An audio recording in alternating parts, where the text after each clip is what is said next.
This is episode 327 of the Seahawkers podcast. I'm Brandon Schultz of the Military Seahawkers, and joining me, he's back in his cabin, my good buddy and Montana Seahawker, Adam Emmert.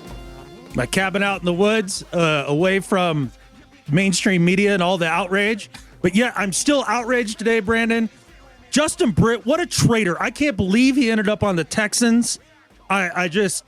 I'm upset, and I'm sure that's what's on the top of everybody's mind going into this week regarding Seahawks football, is Justin Britt not being signed or re-signed by the Seahawks, and it's a bummer. It's pretty much dominating everybody's feed on Twitter is how much of a turncoat Justin Britt is, and just the disappointment that he's not going to be back in Seattle when he comes back into the NFL after being out for a year. Oh, yeah. It's all his fault for taking that offer with the Texans when it sounds like he may not even have gotten an offer from the Seahawks. He should have demanded an offer from John Schneider. It's his fault. And I think the next big issue that's on everybody's mind regarding Seahawks football, Brandon, has to be Shaquille Griffin talking about how he would just love to be back in Seattle, but it's a business, man. You know, it was either that or Alex Collins re-signing for a one-year deal for an unknown amount to come back to Seattle. These are the conversations that are happening going into free agency. Hot topics. That's why March is just such a big deal. It's that there's so much going on. Yeah. I'm really interested to hear what Shaquille's team has to say, or if his camp has anything that he wants to get out there. Yeah, you always want to hear from the camp. But you said you enticed me into doing a show today because you said you had content. So guess what? That was everything I had that I actually wanted to talk about. So I don't know what else there would be to talk about. But go ahead, Brandon. There is light us more. Up. Tell me what you got. Well, let's start with one of my favorite things from this past week, because if you follow along on Twitter, you probably saw this as a Seahawks fan, and you saw it and wondered what the heck is behind this, because Diana Rossini put out a tweet that says, "I was told the Seahawks are not, quote, shopping Russell Wilson, but calls made from other teams inquiring have been answered." So this was in response to Dov Kleinman tweet talking about how the Seahawks are making calls to teams about trading away Russ. And so this was like a clarifying tweet. It just seemed weird to me that you would need to specify that when teams call the Seahawks about Russ, and maybe they weren't answered immediately, that the Seahawks actually returned phone calls when people were calling. Yeah. The original clip of what she said on Pat McAfee's show is hilarious because, I mean, if you listen to that, it was already clear, right? Like right, what she was trying to get at. I think a lot of people probably didn't hear that Pat McAfee clip. And so when they saw the tweet, it catches you out of the blue, and you're trying to figure out in your mind, like, where does this fit in? And why is it news that the Seahawks are returning phone calls? And I do have that clip for anybody who missed it. And I learned early in my career, too, you have to be very careful with the wording of asking for a trade, demanding a trade. I made a mistake with Kirk Cousins years ago where he, was told it wasn't going to be a competition at the quarterback position with Robert Griffin III back then. And he's like, well, I really don't want to be here if it's not a competition, right? Because he wanted a shot. And it came out somehow as a demand. And that crushes a player, right? And his reputation. And Kirk had built such a great one as being such a good player and a good person. And yeah, so the word demand in reference to Russell Wilson, I don't sense that, but I know there's been calls made on both sides going to Seattle and from Seattle to other teams.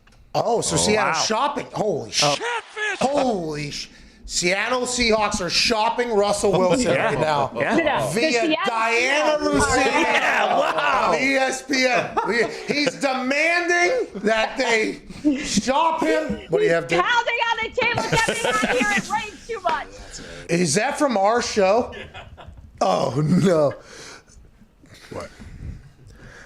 Daily Caller tweets, the Seahawks are making trade calls for Russell Wilson.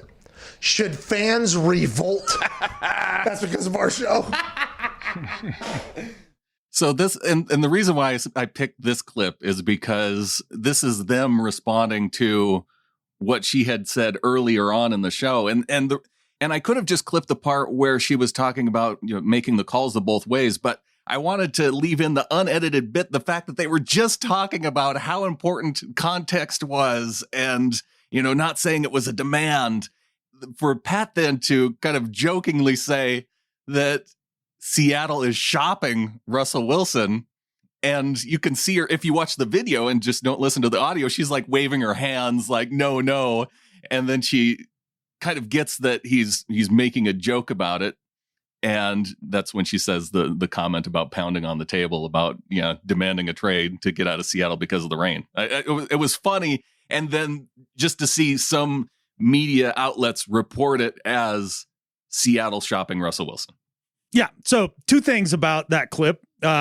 Number one, and we should all know this by now, and if you don't, I've been trying to drum it into the heads of every single human being alive. Say it with me. If it happens on Twitter, it doesn't matter. It doesn't matter. And this is a great example of it. Because again, if you saw it on Twitter, you're like, wait, what? And then you actually listen to the clip and it's like, oh, I see. And number 2 on this and about that clip, Pat has a great show. It might be one of the most fun sports shows out there right now. It is fun. He was just having fun with the phrasing, making fun of the reporter, and just having a good time about it. And then you can see how people salivating for clicks use that sort of stuff or twist so many things. And so that also makes you wonder a little bit about just where the situation is with Russ and the Hawks and Pete and Russ and all that stuff. So I guess when you said you had content, you wanted to talk about Russell Wilson. I didn't know. I didn't know that would be a hot topic. Maybe people still want to talk about him because I have email responses. There's things that can be talked about. Absolutely. But I do want to take it in a little bit different direction because there was one thing, and I guess it is related to Russell Wilson, but I think we can take it from a little bit different angle because I was listening to Dan Patrick. He came on the Softy Mahler and Dick Fain show on 950 KJR in Seattle. And there were a couple things that he said that really struck me as wondering if maybe Pete Carroll has a messaging problem when it comes to Russell Wilson and maybe just the Seahawks philosophy in general. Because when you think about Pete Carroll and the Seahawks philosophy, you think about running the football, playing great defense. That's what Pete believes are the keys to winning football games. And I think he has been so effective in that the message has gotten out there and it's being repeated at the national level. I thought Russ was going to be MVP this past season. I thought that they were going to finally let him throw and he was going to throw for 40, 45 touchdowns. But when I would tune into a Seahawks game, it would normally be 12-9 going into the fourth quarter, and the Seahawks were trailing, and it always felt like Pete Carroll would go, hey, we ran the football the first 3 quarters. Now can you go out there and win a game for us? That has always been my impression of Russ. Very, very few quarterbacks, if any, would I take with a game on the line in a 2-minute drill. Adam, how many touchdowns did Russell Wilson throw for last season? Catfish! Tons. 40. Yeah. You hear Dan Patrick start off that response saying, I thought Russ would go out there and throw 40 to 45 touchdowns this season. Well, really, Dan? Because he actually freaking did. And it is funny because when you do look at Russ's stats towards the end of the year, I mean, they stack up against the guys who are thought of as volume passers in pretty much every category except for attempts and yards, right? Like, yeah, when it comes to completion percentages and touchdowns and interceptions and things like that, and touchdowns being the one, right? That's the one out of all the stats that matter the most. No doubt about it. Yeah. Interceptions maybe being second and then, possibly attempts and then yards. But the idea that Pete is just about running the rock and playing defense and that's it is kind of ridiculous because Pete's about winning first and foremost, and he'll go after it any way that he can. I mean, he doesn't care so much that it fits the formula as he does about winning, I think, personally. Now, Dan isn't wrong in the idea that many Seahawks games are 12-9 going into the fourth quarter, and the Seahawks are down, and you got to go ahead and, now, hey, Russ, throw the ball and win the game. Yeah, that's been a formula of Seahawks football. And the whole reason for it is keep the game close, and then when you have a great quarterback, turn it over to him with the ability to win the game and the opportunity to win the game, and win the game, and then win lots of games, and then go to the playoffs every year. So yeah, I guess maybe I'm contradicting myself in this same statement here, but people win however way that he can, and short of early down passing statistics in terms of volume, Russ is in the conversation of the guy with the best stats at the end of the year. So it's not like he's being held back in a lot of ways. That it's an optics thing. But even in this last season, it wasn't that. It wasn't pound the ball into the offensive line for 3 straight quarters. Oftentimes there were some of those close games, but it's just, I think it's all of the years that have built up that have got that idea into the national consciousness, because I didn't see that. I bet if you went back and listened to all our shows, we talked about how this team wasn't running the football enough the entire season. I think that was a consistent thing for what we watched throughout the season. They threw the ball plenty.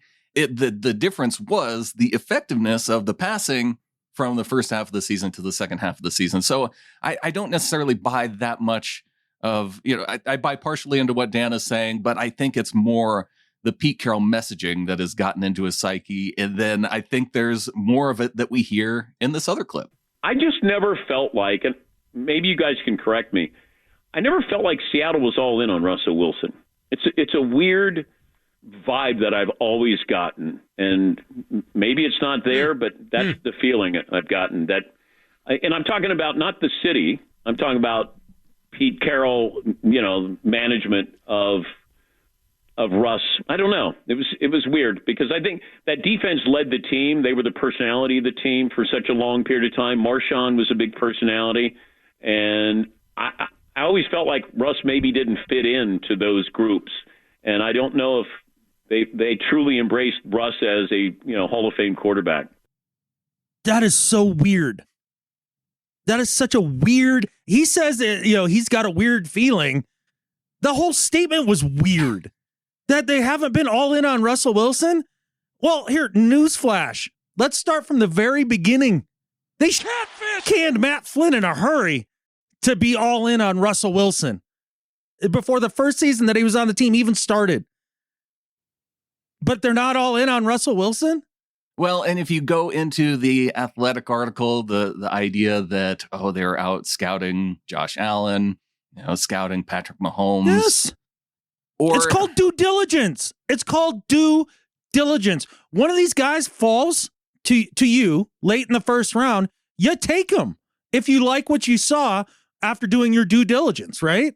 At the very least, it's a trade asset that you can then parlay into more offensive linemen for Russ or whatever the hell it is that you want to do. And I know Russ got all offended and Team Russ got all butthurt because they batted their eyes at another quarterback in the draft. But seriously, get over yourself. I mean, did KJ Wright have a hissy fit when they drafted Jordan Brooks? No. Every other player on a football team lives with the reality and the knowledge that every day the team is trying to get better. And if they think they can replace you with somebody better and or cheaper, they'll do it in a heartbeat. It's a business. And that's why I go back to Dan's statement and wondering if Pete Carroll has a messaging problem, because, and it's not that it's a problem in terms of the Seahawks and how they function, because the perception from the national media, it doesn't have any impact on how, or any influence on how the team plays necessarily. But I think it does have an impact in the way that Russ wants to be perceived nationally as, a top 5 guy, future Hall of Famer, as someone who is the controlling force on whether or not a team wins or loses games.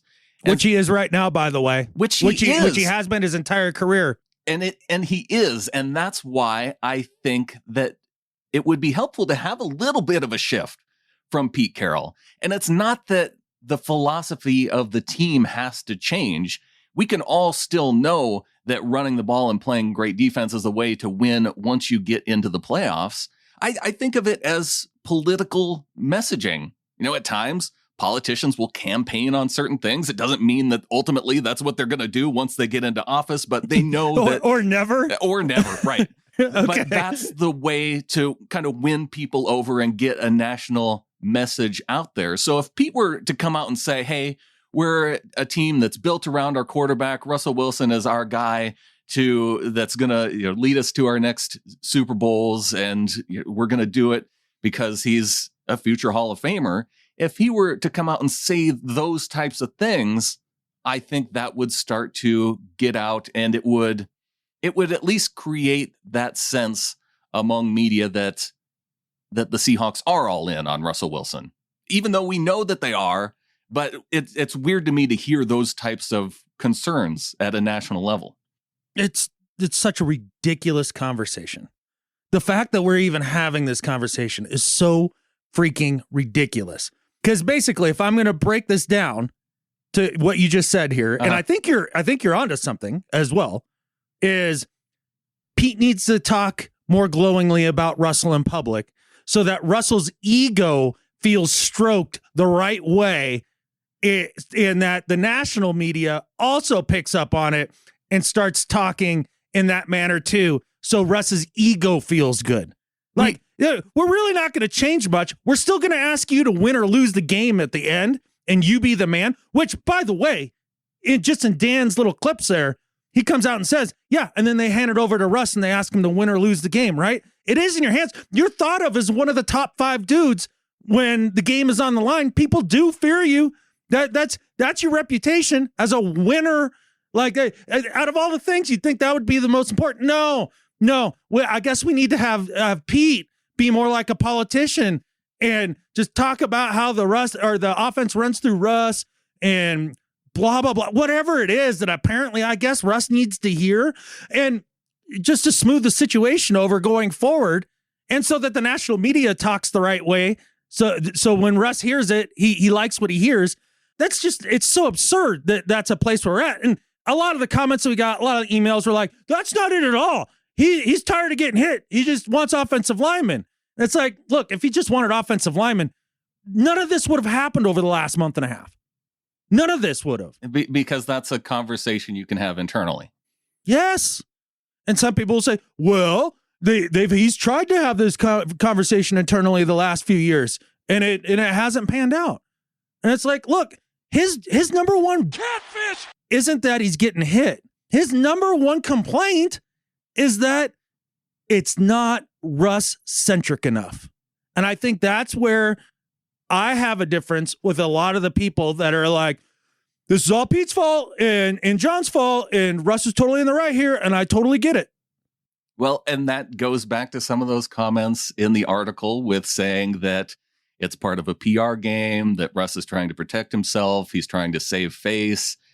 And that's kind of what led me down this idea of, and you touched on it, is that when people have an ego, what do you need to do? You have to soothe the ego in a public way. And that may be to the point. And if that's what keeps the team together and ultimately what you need to do to get the best performance, Pete Carroll is about getting the best performance out of the guys that he has.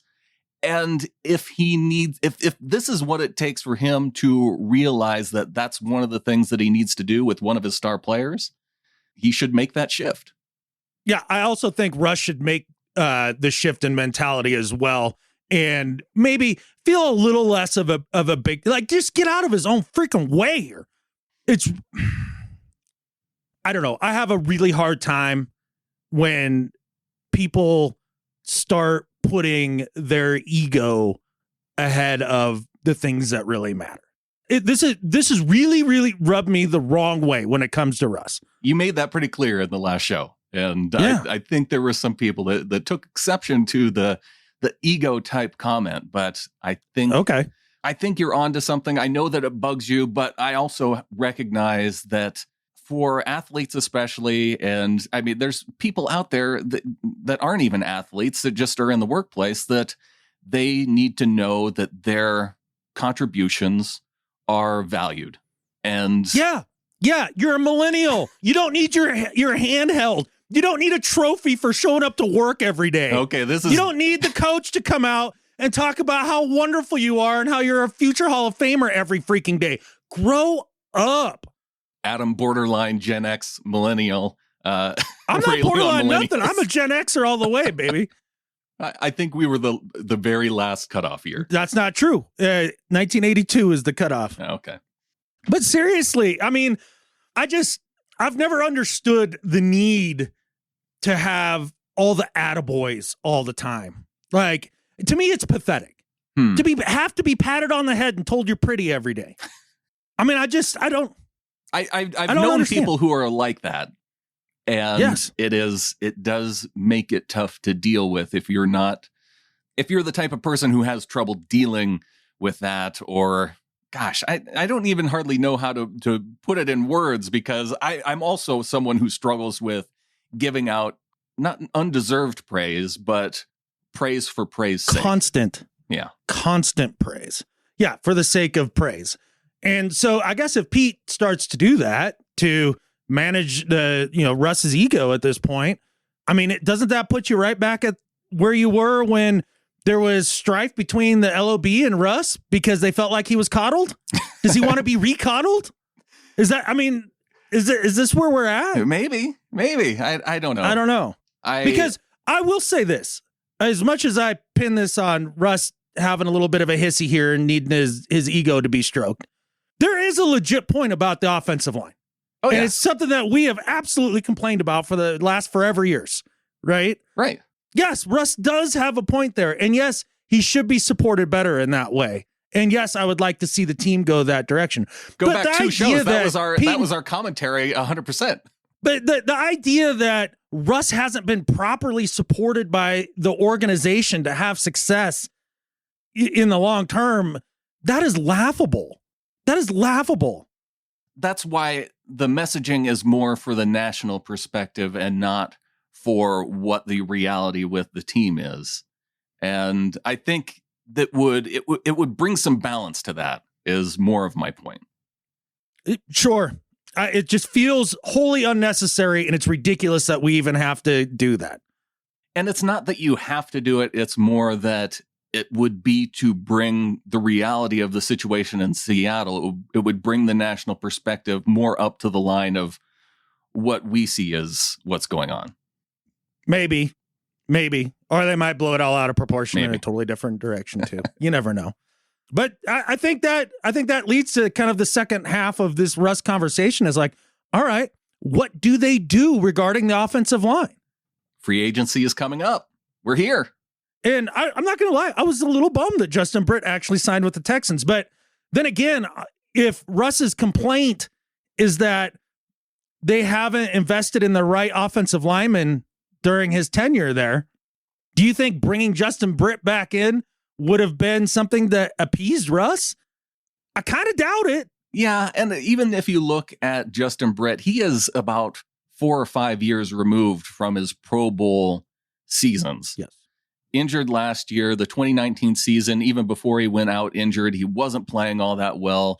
The whole year previously, it wasn't, in terms of the pressures allowed and those sorts of things, not great. And so, yeah, it would feel like going back to more of the same. Now, are they going to go out and spend big time on the offensive line? Are they going to be able to do that? They're able to do it. Now, are they willing to do it, right? With guys like Griffin and KJ and those guys coming up here and for a new deal as well. So where do the priorities go? And maybe this is ultimately the chess game Russ is trying to play here. All right.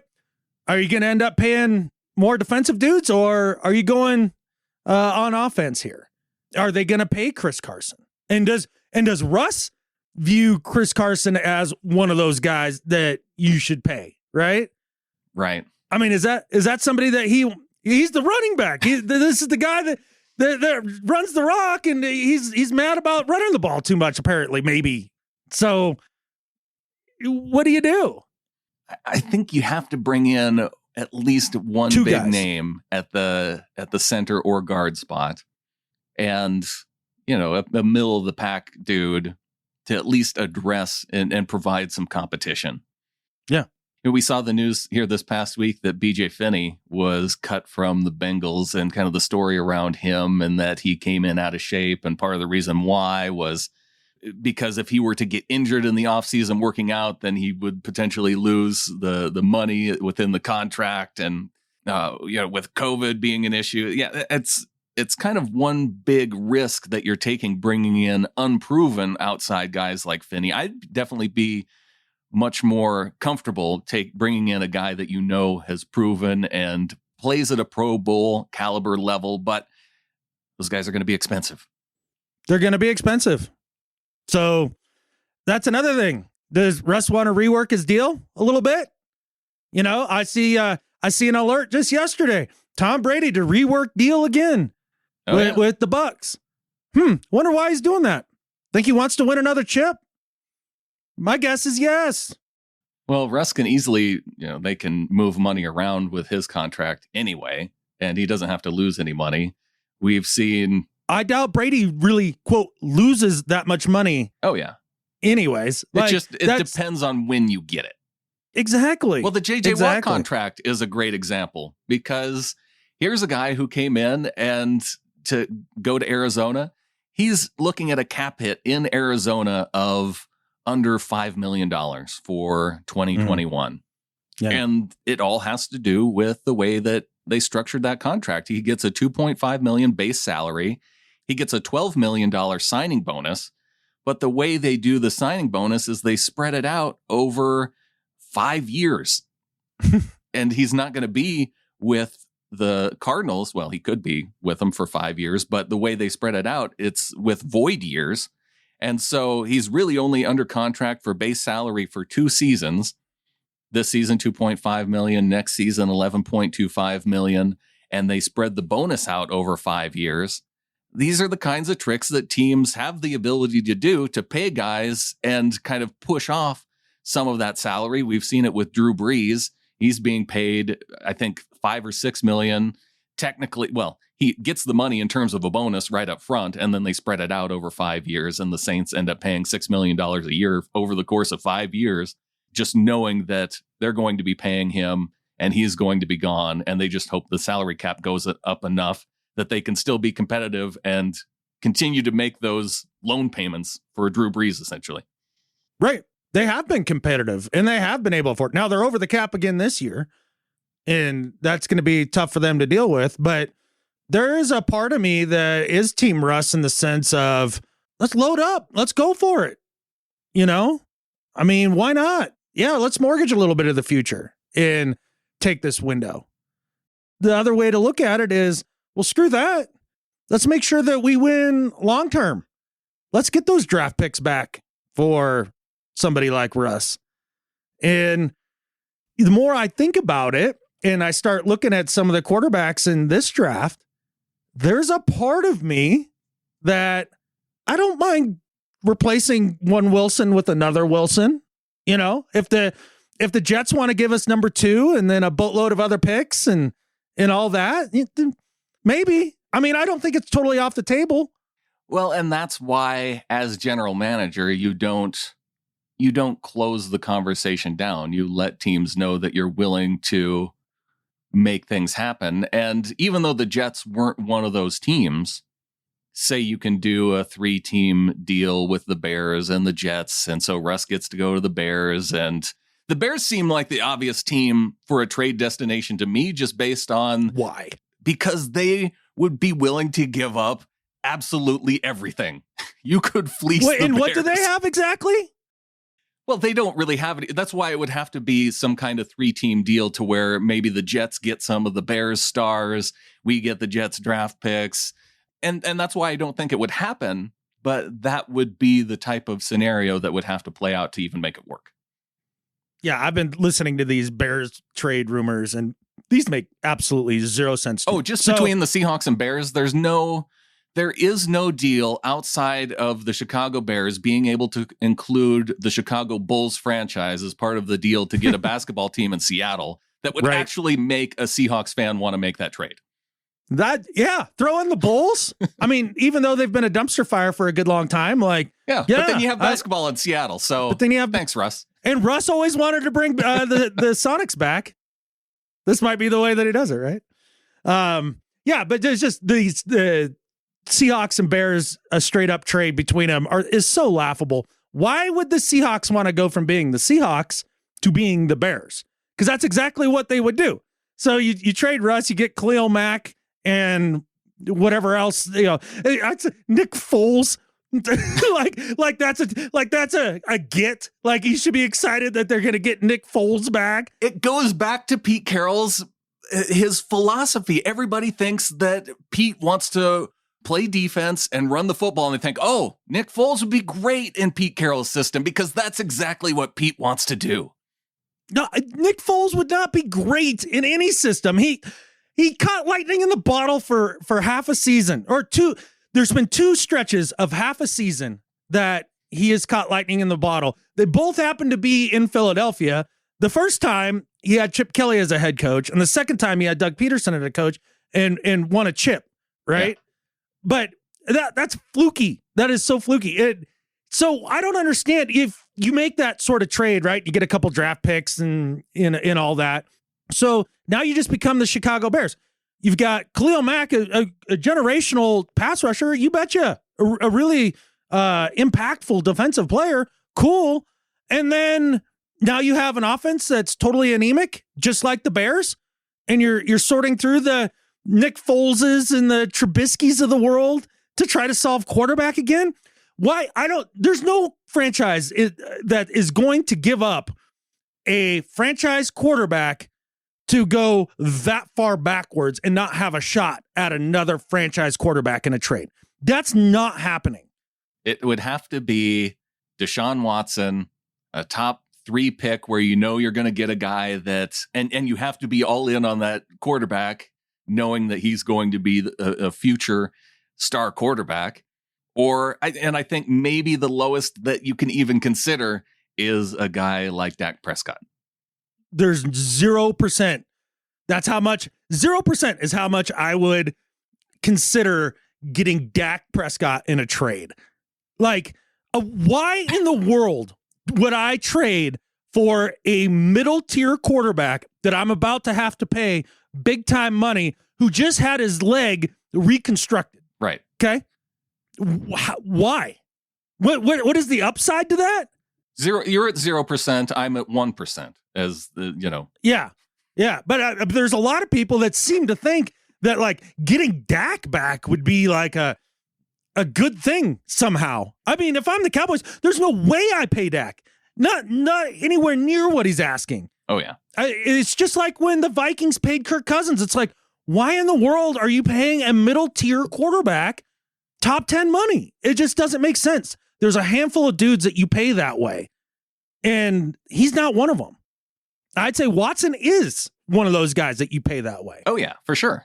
And I don't even know if the Texans are going to give him up. I still don't know.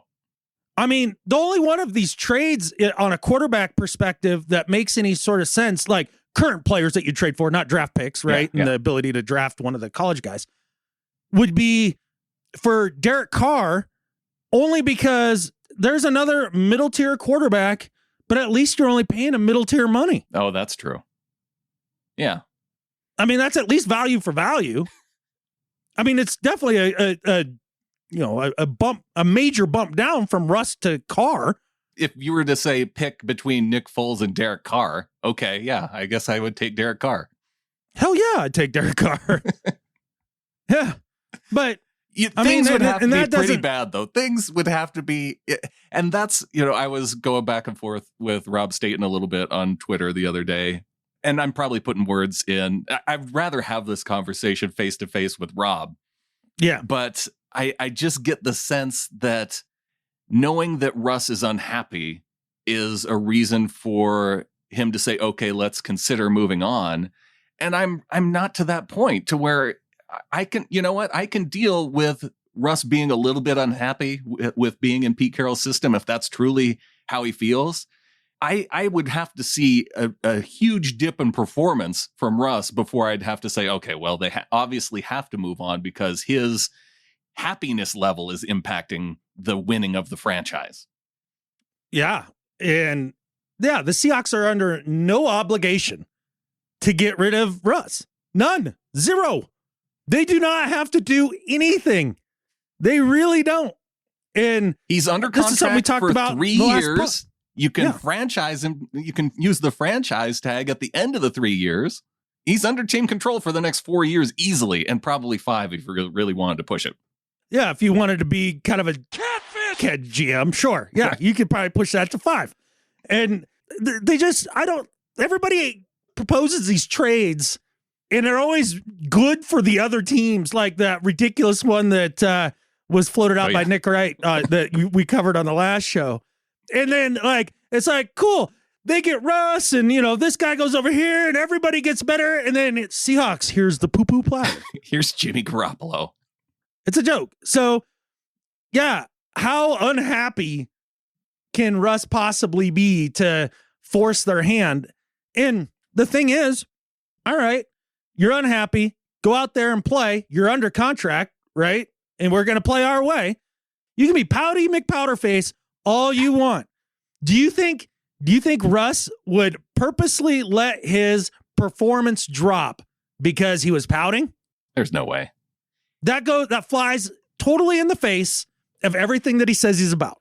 Well, and even look at a guy like Deshaun Watson, who he had an outstanding season for stats wise in terms of how he played as a quarterback. He just didn't have a team around him. He didn't have a coach that was good. He went out, he threw for nearly 5,000 yards, threw for 33 touchdown passes.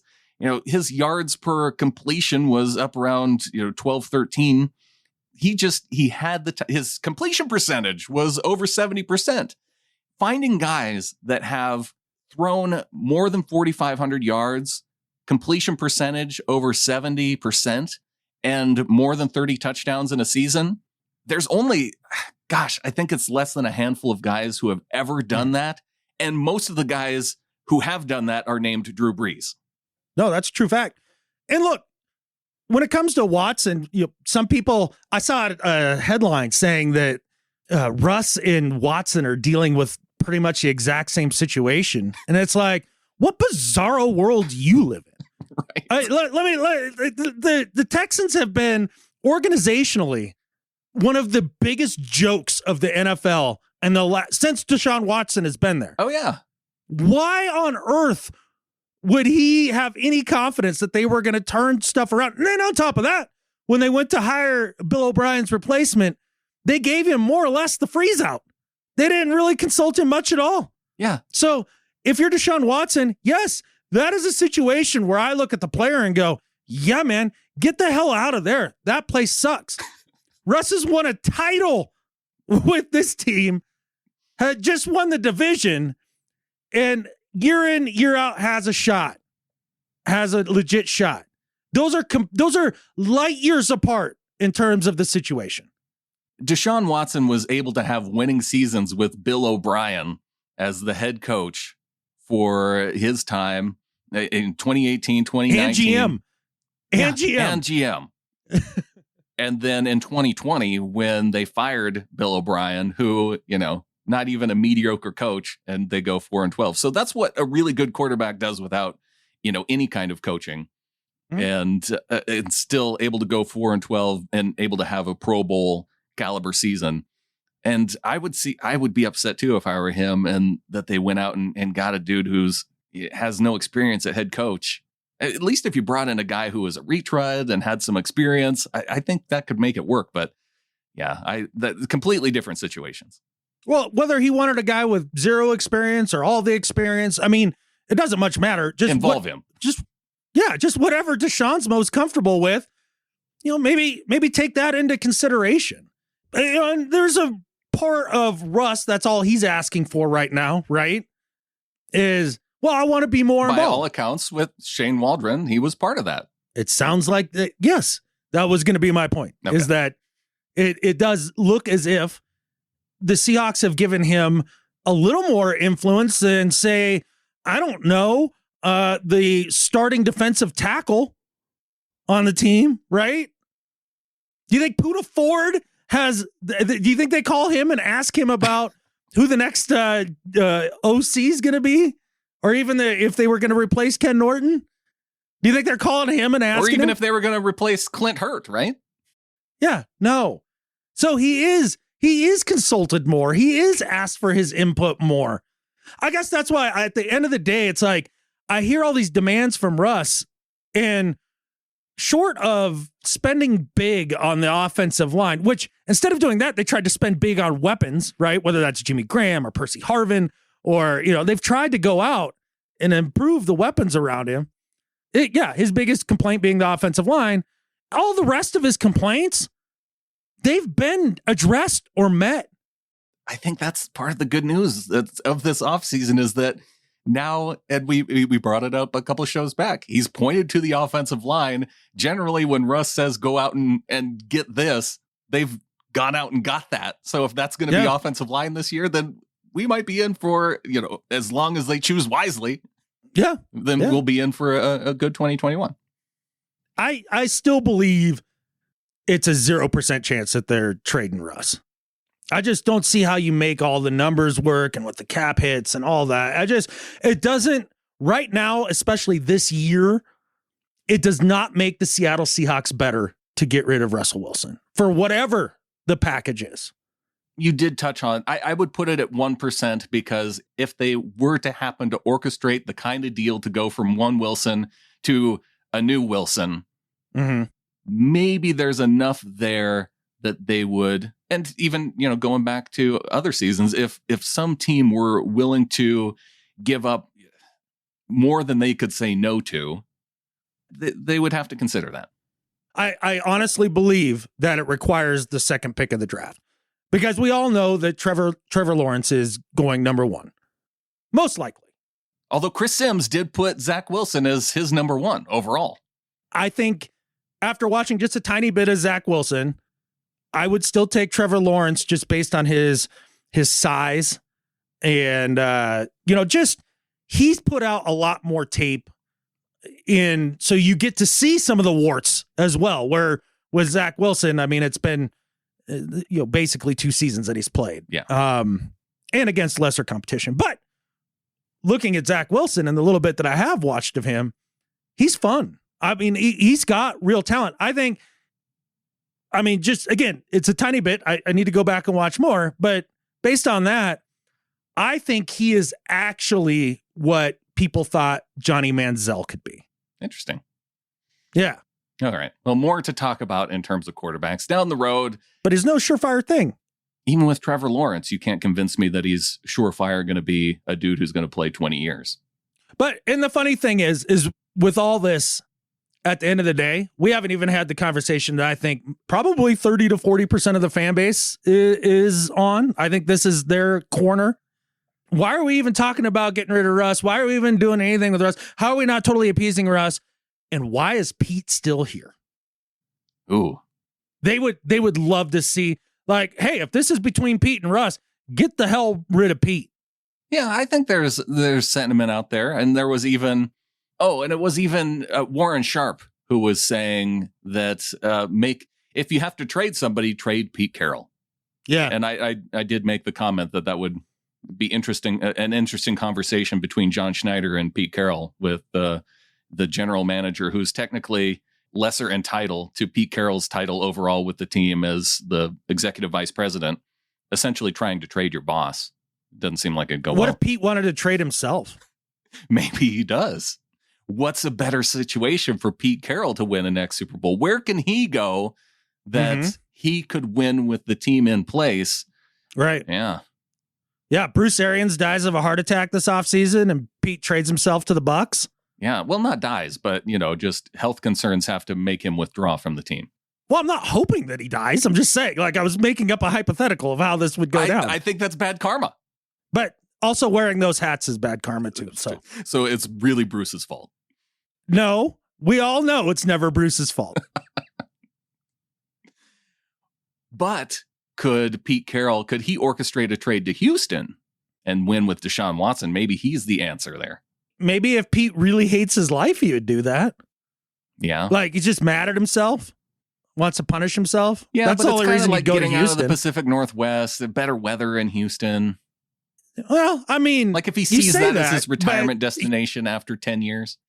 Is it really better weather when you get buried by a hurricane every other year? No, thanks. Oh, yeah. They are kind of near the coast, aren't and they? The humidity? GR double gross. No, absolutely not. Yeah, Pete does seem like a more SoCal type of guy. Yeah. Chargers? Yeah. That would make sense. That would be a Pete Carroll move. Yeah. You could see himself winning with Justin Herbert long term. Yeah, he'd probably get him moved back down to San Diego for the surfing, you know? Yeah. I think they surf in San Diego. Is the surfing good in San Diego? I don't know anything about surfing. They also surf in LA. They don't do, no. Nothing good happens in LA. Come on now. I'm not lying. The people on the beach that live on the beach there. Huntington Beach? That's in LA, right? No, I don't think so. I think it's in Huntington Beach. I know. Well, I think it's adjacent to LA. Well, they're tainted then. That's where Pete would live. See, we've already picked out a location. Probably. I think that Russ going anywhere is just as unlikely as Pete going anywhere. It seems as absurd, doesn't it? Like, so at the end of the day, I mean, maybe we fell on this in the last pod too, and you've heard it said other places. They're both going to have to put on their big boy pants and work this out. And I think that they both can. Yeah. But I also think that if you are going to pick a side and be Team Russell Wilson, that's the side to pick because... Is it? I guess Pete could still coach for another 10 years. Russ can play for another 10 years. Well, so here's the thing is I'm a fan of the Seattle Seahawks. And I'm also a fan of Russell Wilson. Okay. But Pete Carroll's not the Seattle Seahawks. And I'm a fan of the Seattle Seahawks, and I'm also a fan of Pete Carroll. But with that said, if Russ got himself out of Seattle and went to freaking Dallas, like really aggressively orchestrated all that and put it all in place, right? Yeah. Guess who I'm not a fan of anymore? Russell Wilson. Right. My loyalty is more to the team than it is to any given player on the team. Yeah. And that is a difference between guys of a certain age and youngsters, you know? It all comes back to millennials for you. I mean, I think it does. There's probably a portion of people that would follow Russ to wherever he went, but there's a portion that would just still be fans of the team. And there's people who, if the Seattle Seahawks didn't win, that they would go and be fair weather Seattle Seahawks fans. Like I'm a fair weather Mariners fan. Well, that's fine. But neither of us are fair weather football fans. So that's never going to happen. Well, that wouldn't happen for us. Right. And no, I wasn't mad at Richard Sherman when he, ended up down in San Francisco, right? Yeah. Because it was towards the end of his career. It's not that I'm not a fan of Sherman, though, no. Now, when you bring that up. You're not? No, I said it's not that I'm not. Yeah. I know the double negative's confusing. Well, yeah, a little bit, but that's all right. I'm a fan of Richard Sherman when he's not playing the Seahawks. Yes. Yeah, still wished him well and all that stuff. But also, I mean, that felt more like the team being like, no, we're done with you, than him being done with the team. That's true. I mean, if Russ wants it, I guess this is probably where it all boils down to me. And it's taken us 2 podcasts to get there. If Russ takes his knife out and tries to stab the Seattle Seahawks in the back, I'm pissed. Right. And this feels a little stabby. It feels like it's getting close to stabby. Yeah. Well, one guy, when I look at the deal that J.J. Watt got over the course of 2 years, if you're looking at paying $20 million over 2 years for Carlos Dunlap, it brings down the cap hit. It keeps him here for another year. You could probably even make that a 3-year deal if he's willing to take it. But that is logical to me. Because absolutely cutting him just to get the $14 million in cap space makes no sense to me. Nope. This makes all the sense. Carlos Dunlap a better player at this stage of his career than JJ Watt. Doesn't the Watt thing feel a little like Emmitt Smith going to the Cardinals? Just a little bit. No, because I do think that JJ Watt, I wanted JJ Watt in Seattle, and him going to the Cardinals, I'm not going to turn around and say that he's like a garbage player at the end of his career now. And now I can see where people say, maybe you'll be lucky to get 10 games out of JJ Watt. Maybe that's true. I would, at that price that the Cardinals paid JJ, I would take 10-game JJ Watt for the salary that he's getting in Arizona.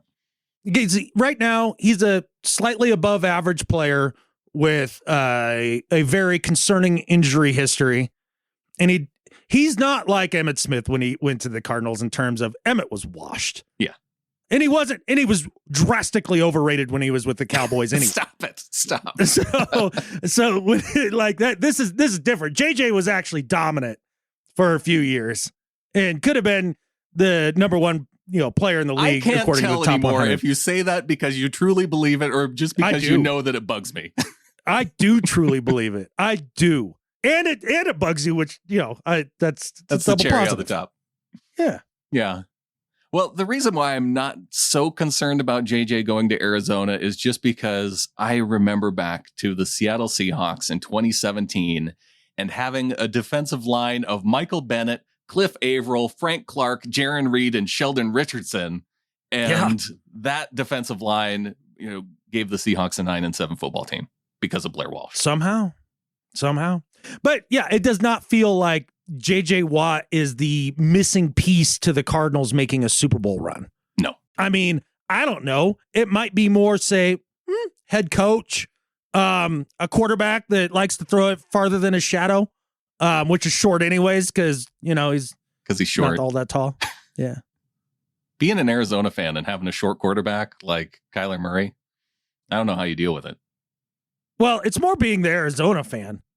It would be the tough part. It's more having a rinky-dink college quarterback as your quarterback. And I love how they call that Hail Mary that he threw this year the Hail Murray. And it's like, are you kidding me? That should be the Hail Hop. Like, that was 90% Hopkins, 10% Murray. Yeah, when we talk about messaging, DeAndre Hopkins should have been out there saying that he needs more credit for that Hail Mary catch when it was Kyler Murray getting all of the run. I don't understand it. And this is going to be an interesting year for Murray, I think. I think what's going to happen is they're going to struggle. Everybody's going to throw Kingsbury under the bus, and rightfully so to a degree. And then it'll be another full year after that before people realize that, he's not a real NFL quarterback. He'll get paid like Goff and Wentz did. Then he'll be getting to the point in his career that his running ability doesn't scare teams as much. Yep, and you can't back off many teams with 5-yard out because that's all he throws. Well, the only other Seahawks news that I have here, KJ Wright, he went on the Jim Rome show and he said that he's not taking a hometown discount to stay in Seattle. And he also said that Russ will be the quarterback in Seattle for as long as he's there. And it's like, well, that's a little empty, KJ. We don't even know if you're going to be here next year. It's like, that's not all that reassuring. Oh, for as long as KJ is here? But with us, like. Yeah, in Seattle as a Seahawk. Oh, I thought you just meant spiritually. No, KJ will always be with me. He's part of the holy Seahawks trilogy, right? The trilogy or Trinity? Trinity, there it is. Yeah, I'm a pretty religious guy, so I know all the terms. The Seahawks Holy Trinity. Who are the other parts? Well, it rotates, but right now it's got to be Russ, Wags, and KJ, right? So if KJ were to leave because he didn't take a hometown discount, who joins the Holy Seahawks Trinity? It's either Adams or DK. Tyler? Yeah, I mean, maybe. Okay. Yeah. How about they fight for it? Yes. I'm always for an Anchorman style fight. Royal Rumble style. And then the last three are the Trinity. There we go. Good. See, this is the offseason stuff we need to be talking about. Well, I blame Russ. Let's get to the second half of the show. I want to bring in some email, Adam. We got some response and reaction from our previous show. And people may be tired of hearing about it if they were listening to a lot of local radio this past week. But there were some comments that I thought that we should respond to that just in reaction to what we had said the previous week. Yeah, absolutely. I always love it when the little flockers chime in, and even the ones that aren't little flockers who chime in. But if you want to be taken seriously, you should probably become a little flocker. Just saying. Getintheflock.com. You can do that there. And yeah, we'll be talking more about those folks here shortly. But Emmett Brown came in and he was challenging you, Adam, on the idea of Russell Wilson having no leverage. He says, Russ has no leverage. Sounds like he controls the future of himself, Adams, and DK probably. Russ is doing what no one else can, putting Pete on notice. Pete wants a solid O-line since when? They've been working on that since 2010. Time's up, mofo. I love what Russ is doing. I couldn't disagree more, to be honest. The idea that Russ has no leverage, number one, he's not the president or GM. Number two, he's under contract for a number of years. Number three, sure, maybe it affects the Jamal Adams conversation to a degree when it comes to John Schneider renegotiating a contract with him or negotiating a new contract with him. But the idea that Pete hasn't wanted a good offensive line, that's ridiculous. That's ridiculous. It's in his statement right there that he made. He said they've been working on it since whatever year he mentioned, right? 2010. They've been working on it. That means they care. That means they're trying. And during the Super Bowl run, they spent a bunch of money on offensive line, right? So the idea that Pete doesn't want a good offensive line is ridiculous. What coach just looks at a position group and says, I don't want them to be good? No, I think Pete Carroll wants all the position groups to be good. But there is one thing that I think Emmett points to where Russ does have leverage, and that is the leverage to put Pete on notice. At least going out and doing it this way. Now, it doesn't necessarily mean anything, but he has the ability to put pressure on Pete Carroll and the Seahawks. So that way, if next year rolls around, look, you're looking. Here's the reason why that's not leverage, because he has no real power. He has no real power. So when he goes out and puts Pete on notice, quote unquote, if you're Pete Carroll or John Schneider, the only time you should feel pressure about that is if you let yourself feel pressure about that. Russ can't put that on you. He can attempt to, but you can decide, well, say whatever you want, Russ, but we're going to play this way. You're playing for us, and that's how it is. So get used to it. Russ has no power. There's no pressure he puts on them other than throwing a hissy fit. Well, I think there is something to the idea, though, that public pressure can inform ownership's decision-making. I don't know. I'm not Jody Allen, so I guess I can't really speak to her mindset. But for me, you really have to know what the relationship is between, that probably more of the trinity of Jody Allen, Pete Carroll, and John Schneider, right? Right. So I guess for me, and maybe this is where Emmett and I have a disconnect. Brandon, do you feel like there's any amount of public pressure that would make me change my mind on something that I believe in? I think there is a portion of public opinion to where if you are pretty steadfast in your belief and there's enough statements that say, hey, have you really thought of this particular perspective? If there's enough of that, I can see how that can change people's minds sometimes. Okay, so that's a big difference, right? The idea of, hey, have you thought about it from this perspective? And now you have new information and a new way of looking at something, right? That's one thing. And sure, you can change my mind with that sort of thing all day long. The difference is, like, if I were Jody Allen, and let's say I believed in Pete Carroll, and let's say I was the owner of the team right now. Sure. I'm not letting a player, this would be something that was deep in my bones. I am not letting a player push the organization around. Never would I allow that to happen. Yeah. Right. And you could put all sorts of different points at me, different facts about, have you thought about it this way? Well, the thing is I really have thought about it all those ways. And just the idea that more people are saying the opposite perspective, that is not going to make me change my mind if I'm the owner of the Seahawks at that point. Or an NFL owner, period. Because public sentiment does not change how you feel about Pete Carroll as a person or as the leader of the franchise. Or the direction of the organization, right. Or whether or not as the owner of a franchise, I'm going to let a star player push the organization around. Yeah. That's how you end up in trouble as an organization. It's how you end up in trouble as a parent. When you let a 4-year-old run the household and you're not in charge as a parent, like that, you're going to have problems down the road. You need to take charge. Yeah. There's no amount of public pressure that Adam Emmert is saying that Russell Wilson is 4 years old. Moving on. Yep. Exactly. Yeah. Put that on the Twitter. Ed Essie comes in. He's a member of the flock, says, just noodling. Any chance this whole Russ drama thing is that Russ is in on a plan for John Schneider to get intelligence on these 4 teams? He's talking about the 4 teams that Russell Wilson named, the Cowboys, the Saints, the Bears, and the Raiders. And Ed says, I'm trying to think through what those 4 teams would have in common for Russ. Oh, in terms of why he would want to go there? Well, he's trying to figure out why those were the 4 teams named. It was Saints, Bears, Jets. No. Saints, Bears, Cowboys, Raiders were the ones that were attributed to Mark Rodgers. And okay. I actually did some work into this, and I even made a field goals post out of it. Mm-hmm.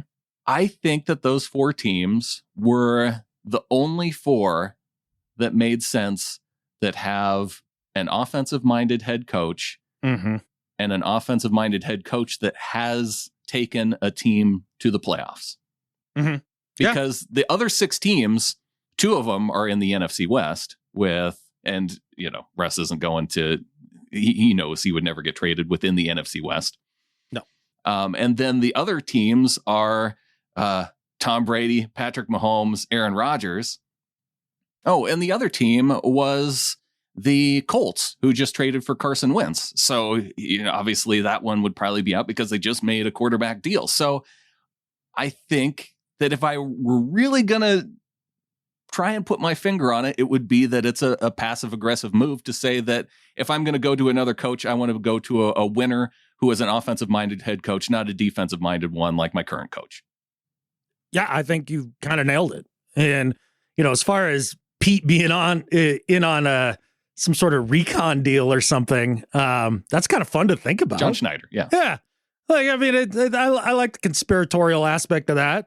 I don't think Ed thinks it's true either, but no, I think that's what a lot of people were doing, is they were trying to figure out, well, why those 4 teams? Because there's not, if you're listening to what Russ is saying and that he wants offensive line help, then you wouldn't put the Bears and Raiders on that list because they have inferior offensive lines compared to what the Seahawks have shown what they had last year. Yeah, and I think it depends on what your perception as a person, right? All of us out there, what you think Russ is saying.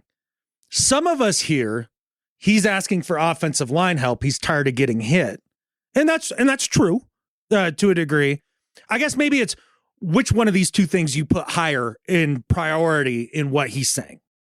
One is his legacy, one is offensive line. Right, okay. That's basically it.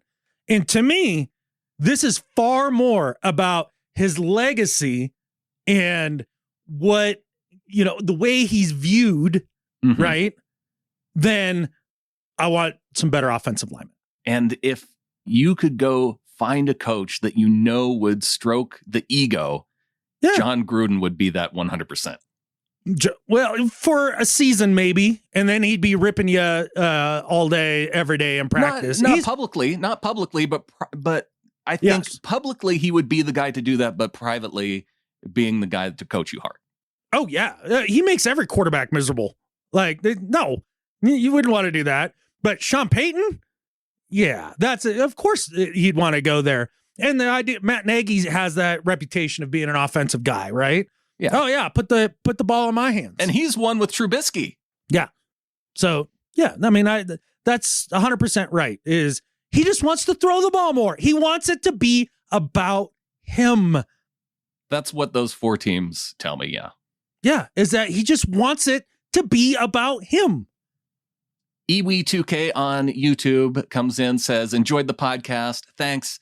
Why should players give a damn about the team when that team doesn't care about them? If Russ were a bum, they'd get rid of him in a heartbeat, regardless of his humanitarian efforts. Seahawks have never built this team around Russ. The problems on this team are Schneider's and Pete's fault. They've continually mismanaged this team and expected Russ to continue to save the day, which he has.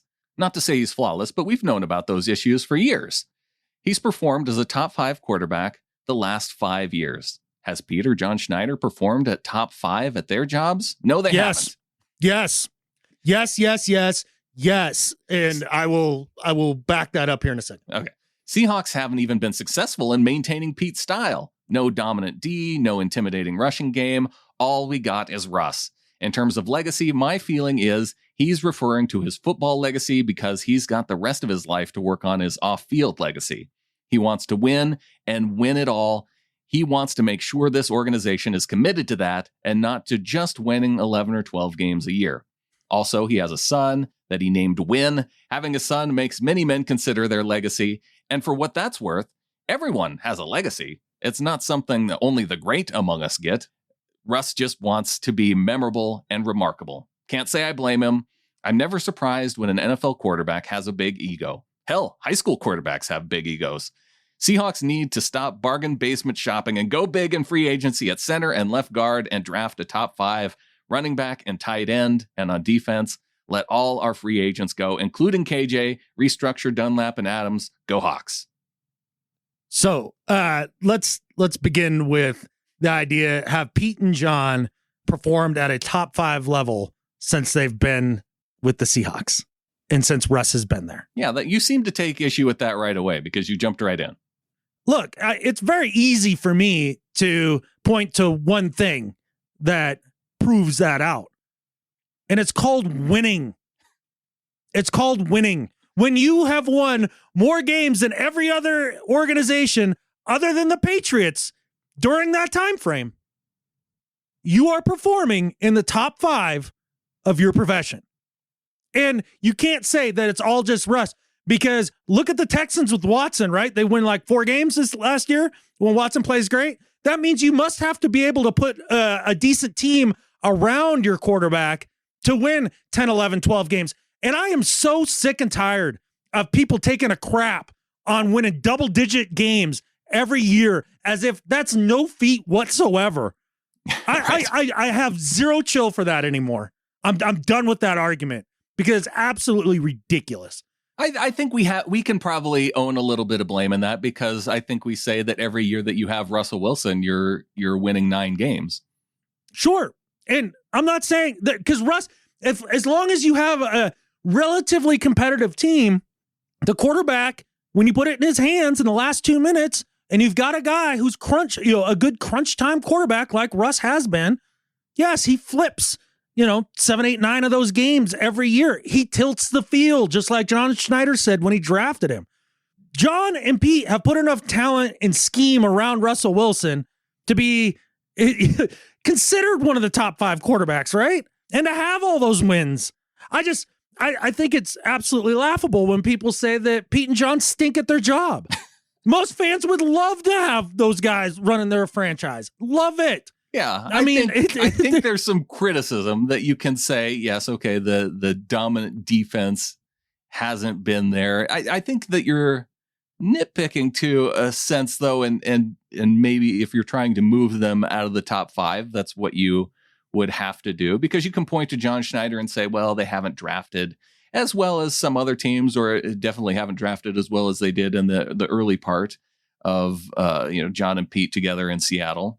But you can't take away the fact that they've drafted some outstanding talent too here in the last 3 years and have managed sustained success in the NFL.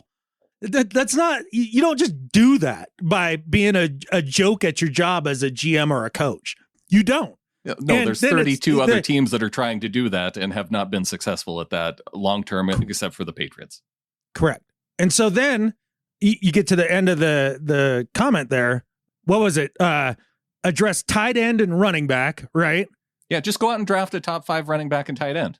So the problem is Pete and his philosophy, but you want to invest on a guy who half the time blocks and then a guy who runs the football, okay, and running back. And then, but you're also mad at Pete because they spend too much money on the defense and they're not taking care of the offensive line, but re-sign Jamal and re-sign Dunlap. You can extend them and reduce their cap for 2021. Whatever. Either way, invest in those guys, right? I don't have any problem with saying that if but it's just that's two-faced to me. That's two-faced to me. Like go ahead and get a tight end who, again, half of his job is to be an extra offensive lineman, right? And then a running back, run the ball. Also, take care of the defense. But Pete's philosophy of run the ball and defense is a problem. Yet you want to see those things addressed. Yeah, I think you can say that you want it addressed in a specific way. You don't want them to go out and spend money at running back, but you want I think this is in line with what we've talked about. Spend money on the offensive line and on the defensive line. And I guess the departure there would be that you and I would want KJ to stick around potentially. I think there's a cost limit to that sentiment, though. Of course. And so, yes, the spending money on the offensive line, drafting running back and tight end, I think that's probably something that they'll do. Now it's going to be tough to draft it. Brandon, okay, I'm 100% with you. Okay. To me and you, that course of action is, I believe, a good course of action. I'm not saying that his prescription is wrong. What I'm saying is you do that, but then trash Pete. See, we both think that you do all the things that were suggested there. Yeah. And you keep Pete. Pete's not, we're not on get rid of Pete team. We're not on that team. I see what you're saying. Yeah. Oh, he's not a top 5 guy. He's terrible at his job. We're winning all because of Russ. Yeah, do it, Pete. I want to see them address all the things that Pete would like addressed. Yes, I would like to address those things too, but I also support Pete. I see where the difference is, the distinction. The contradiction there is ridiculous. Either pick having your cake or eat it. I don't care, but choose one. Moving on to Kofi. He's one of our members of the flock in the Ring of Honor, says, I half agree with Adam. This is about Russ's ego, but he does care about winning. He wouldn't speak a word if they were winning/competing for Super Bowls. They aren't. In the past 4 years, they have had one playoff win. He wants to be the best ever, win MVPs and championships. He's lost faith that Pete Carroll and John Schneider can help him do that. The regular season wins aren't enough to keep him satisfied. I think he liked Shoddy and thought they could fix things, then Pete fired him. Pete's been shutting down his suggestions, so he's frustrated. I think he's skeptical about the direction of the team. He doesn't want to leave, but to be the best, maybe he thinks he may have to. Kofi brings up some good points here, and actually, one of the things I did want to address was the idea of the regular season wins aren't enough. They've only won one playoff game in the last couple of years. Russ is frustrated with that, and he wants to compete for titles. Well, number one, you got to win the regular season games to be able to compete for titles. Sure. You got to pile those up. And then when you get to the playoffs, then you have to win, of course. And they've only won one game. Okay, well, let's look at this last year. Why did they lose their playoff game? What was the number one problem in that game? There are so many problems. What was the number one problem? A total inability to throw the freaking football, like the whole entire second half of the season. Now, if you say Russ really liked Shoddy, and that was the problem, is that he believed in Shoddy to right the ship, then how come he didn't right the ship? So then that suggests that Shoddy was suggesting the right things to do, right, and had the right adjustments, but then Russ just had an inability to produce the results. Execute. So if he's mad about winning in the playoffs, that one playoff win in that time frame was done despite your shaky performance against the Eagles. It's not like the offense lit it up against a terrible Eagles team. Yeah. And then you go to Dallas, what was it, the year before that? Or was it 2 years before that? Dallas was the year before. Because 2017 they missed, 2018 they lost to Dallas, 2019 was the win over the Eagles, and then 2020 losing to the Rams. And the offense was shaky against Dallas. And you go, oh, well, this is all Pete's fault. Well, if you're the leader of the offense, at some point, don't you take some accountability here? He hasn't played great in these moments over the last 3-4 years. And it's not all a function of scheme and offensive line. I think over the last 4 years, though, you could probably point to offensive line as being the common thread of not being good enough in any of those playoff games. Did it seem like this year was an offensive line problem?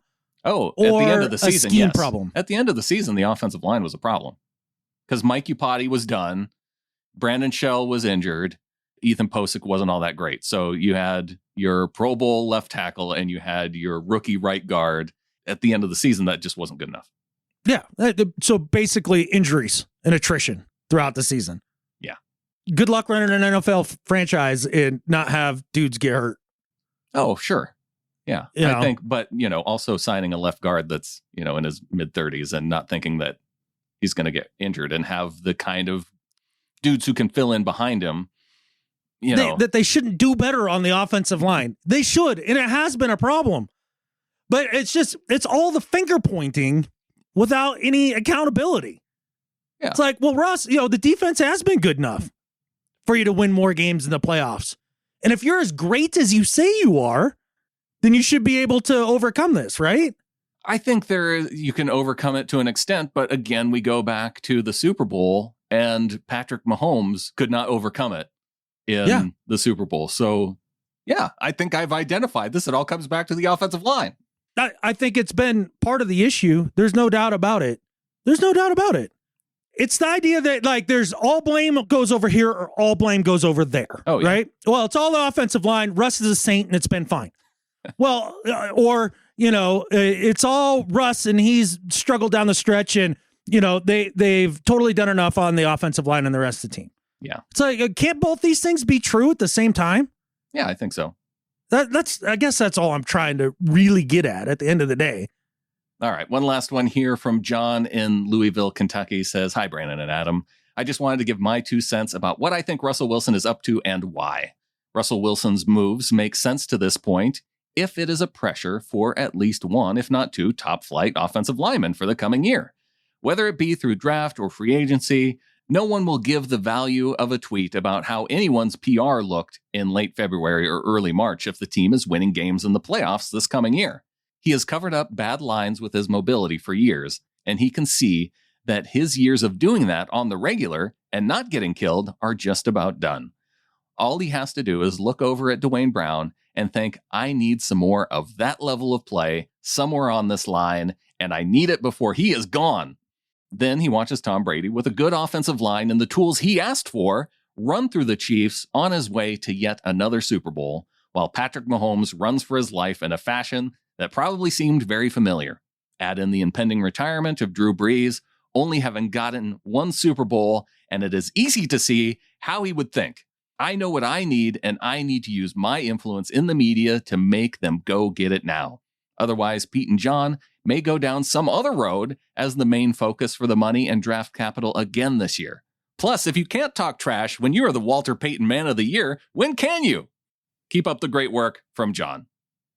I actually agree with John in a lot of ways in that. I think the biggest one is the idea that Russell Wilson has covered up for some of the failings of the offensive line with his mobility. And I think this was the season where we all saw, can't quite do that anymore the way that he used to. Not that he's not mobile anymore or still a great athlete and all that, but can you also blame Pete and John for using that ability to cover up for the sins of the offensive line so they could spend resources in other places and to try to win a championship? Because that's what the philosophy was. Yeah, I think it makes sense. They still did try on the offensive line. It wasn't successful in a lot of regards. So yeah, it's so I guess there is some blame to be placed. But yeah, I see blame in all kinds of places. So I think what John's saying there makes sense, and I think that's why I put that one last, because I thought that was a good place to close out the conversation. Sure. And as far as when is a good time to talk trash? Well, there's two things that people can probably guess that I can't really stand. And, one of them is whining. I can't deal with whining. And this feels a little whiny to me. Not only that, but to do it kind of backhanded, like through all these, anonymous sources, and his camp or his team is leaking this out here and there. Like, be a man, put your face on it, say it to the world. Like, yeah. That bothers me a huge amount. And then secondly, I can't stand drama. And this has brought a lot of drama to this offseason that, frankly, was completely unnecessary. I think that Pete and John watched this last season as well and could see, yes, Russ can't quite move like he used to. We're going to have to do a little bit more on the offensive line. It's as obvious as the day is long. What's to say that they wouldn't have done the right thing here over this offseason without Russ going through this public drama? It does lead me to that idea that he thinks that there may be some faith that's been lost between him and Pete and John doing the right thing.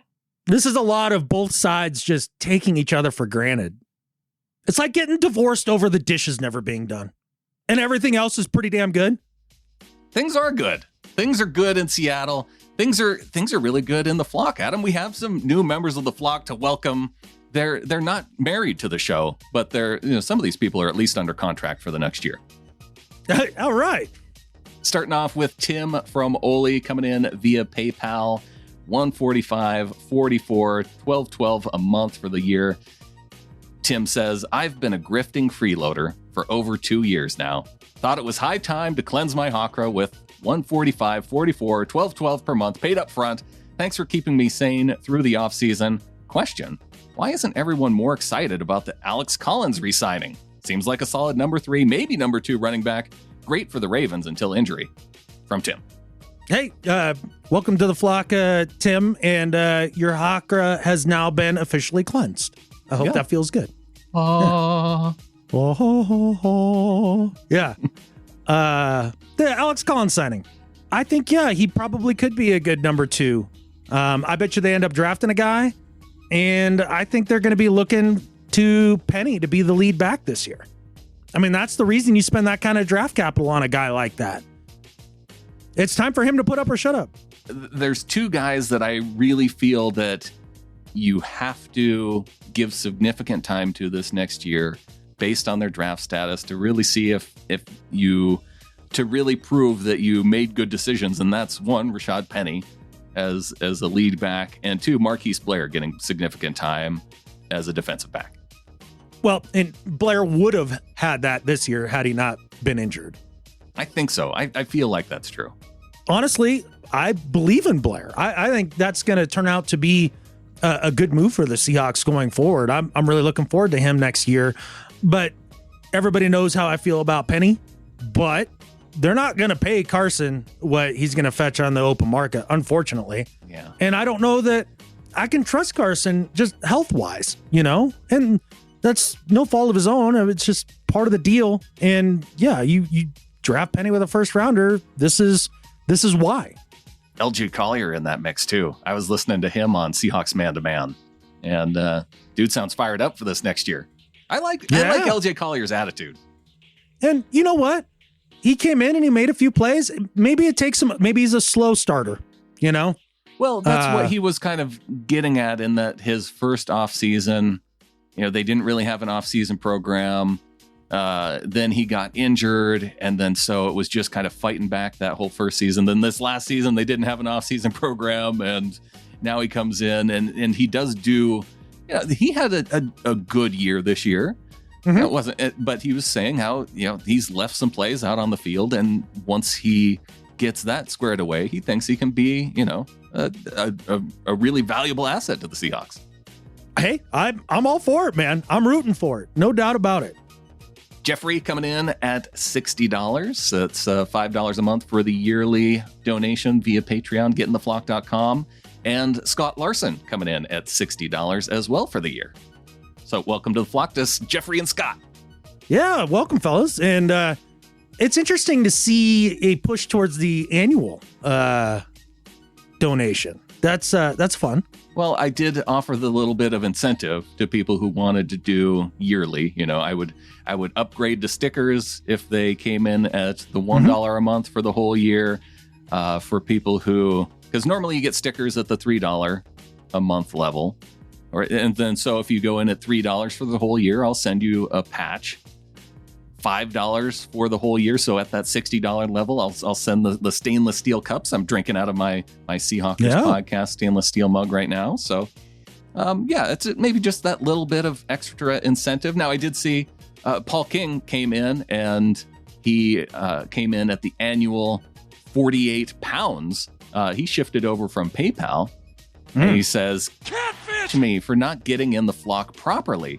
I've been half-assing it with the monthly PayPal payments instead of getting in the Patreon flock.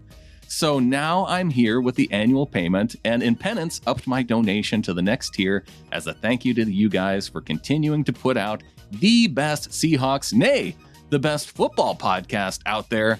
Adam's rants are superior to all rants, including Brandon. There is no equal, and we love it. A Seahawks game in Germany would be sweet, as I've never been to a Hawks game or to Germany, and I think the atmosphere in Berlin would beat London.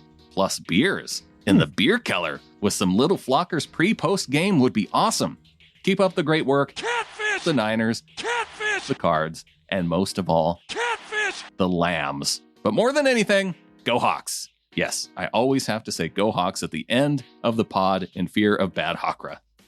Go Hawks. Yeah, no, that's a fantastic email. A big shot at London. You know, that Berlin would best London in atmosphere. Yeah. I'm not saying he's wrong. I'm just saying shots fired. Right. And that's from someone in the UK. So there you go. Yeah. But no, appreciate it, man. But the point I was going to make, though, is that there's no wrong way of getting in the flock, Paul. You know, if you support the show in any way, you're part of it. So now, though, you're getting email notifications when we post the show, because that's one of the benefits of going through gettingtheflock.com, the Patreon route. And we've also been posting the uncatfished episodes. And, you know, Paul dropped all kinds of catfishes in that email, and he wrote it out. So if you're hearing the catfishes in the uncatfish show, that's just because I gave Steve Rabel the opportunity to say the word catfish instead of reading it myself. Which I think is a benefit to everybody, right? Yeah, I don't need to read it. It's a public service, really. Yeah, right. Yeah, you doing it that way. I will say, maybe another incentive here, Brandon, is if we could get 2,000 of you to be little flockers in total for the year, I think maybe that gets you to 2 shows a week. 2,000. We're at 300 right now. I know. Okay. Yeah. That's the goal. That's the goal. I think I could come close to not grinding wheels. Okay. Yeah. Something to think about. And that's, I mean, compared to the amount of people that listen, I mean, that's a small percentage. If everybody got in at the $1 annual option, so $12 for the year, we could get 2 there. shows a year. 2 shows a year. 2 shows a week. Or 2 shows during a year. The season. 2 shows a week. Yeah. Yeah. Sorry. Now, if we could get it to 2 shows a year and have 2,000 people donating, now we're really winning. Then, yeah. I mean, that's the ultimate goal. Yeah. I think both of us still want to do more than 2 a year. That's true. Yeah. Mark Antrobus comes in at the 30-pound level, says, "Hi, guys. I've been freeloading for about a year, so decided it was time to officially join the flock. The shows are great. You guys are great companions when I'm out walking my dog. Keep up the great work, and go Hawks." Nice. Go Hawks. And yeah, it is kind of fun to know when and where people listen to the show. Yeah. Because everybody does it a little different. Out walking the dog. Yep. Out walking the dog. Like, oh, I didn't know I went on dog walks, but I do. You do. You mow the lawn. You do dog walks. Yeah. I do all sorts of things I didn't know I do. Commute in the big city. Yeah. Welcome to the flock to Mark. And James comes in. He also shifted over to PayPal and came in at the $36 annual donation. You guys are making me work. I have all kinds of work to send out and mail things off now. Hey, I thought you may have found an intern, though, to help with that. Yeah, my mom. Yeah. Yeah. We'll get Glenda on it. Yeah, she's unemployed now, so she can pick up the slack. There we go. Perfect. She's also retirement age, so being unemployed at that time period, it's not a bad thing. Yeah, you should be a little unemployed. Be able to enjoy things a little bit. Just chill. Yeah, I think she's earned it. Welcome to the flock to Luke Gilmore in at the $12, the annual level. And so I'll be sending out some stickers to Luke. I appreciate it, Luke. And Leo comes in. He moved from the 12.12 to 138.10 euros. Says membership updated. Thanks for all the content and keep on pounding the Puna. Hey, that's what we're here for, Leo. You know it. Kevin Russell, he upped his donation to the annual level, 114 for the year. Says, guys, lying in a COVID ward here in Leicester and listening to episode 326 cheered me up and inspired me to change from monthly to annual. I can now look forward to a summer of a stainless steel beer cup and putting this behind me. As always, sterling job from you both, and great to see the flow of little flockers continuing in the postseason. Go Hawks. Go Hawks, man, and heal up. That doesn't sound fun if you have to actually be in the hospital for the vid. I wonder if they do it differently, though, if it's in a ward in terms of like people that are just a little bit sick or... I don't know. Yeah, I don't know how it works either. My guess is if it's healthcare overseas, probably better than the way we do it. They probably, yeah. It's just what most of the metrics point to. I don't know. I'm no expert, though, so... Joshua Dawes in at 145.44 for the year, so thanks for pledging annually, Joshua. Heck yeah, man. Emilio also switched to yearly, went from $6 to $80.96. And Emilio says, switched to yearly and updated the amount to pay respect to some Hall of Famers, 80 and 96. Also, I just wanted to say, I don't get why everyone is freaking out about this offseason.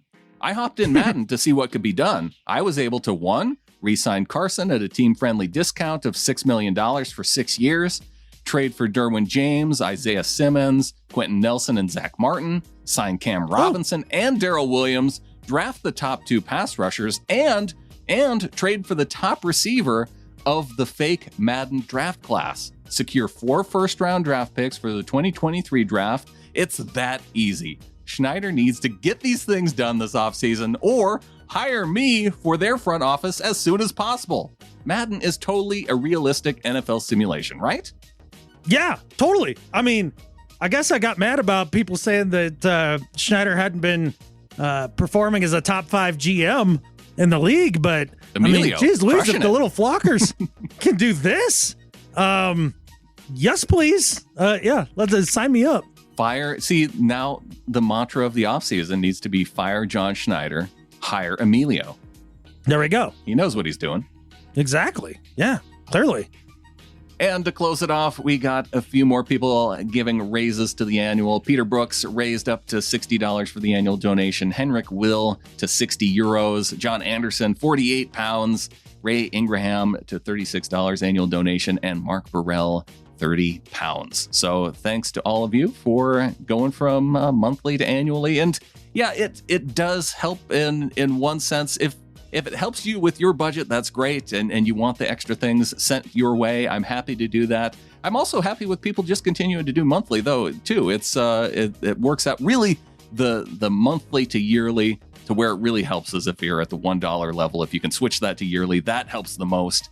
But yeah, if you're doing $3 a month, $5 a month, $12 a month, and you're happy to keep going it that way too, we are absolutely thankful to all of you who are supporting the show, no matter which way you're doing it.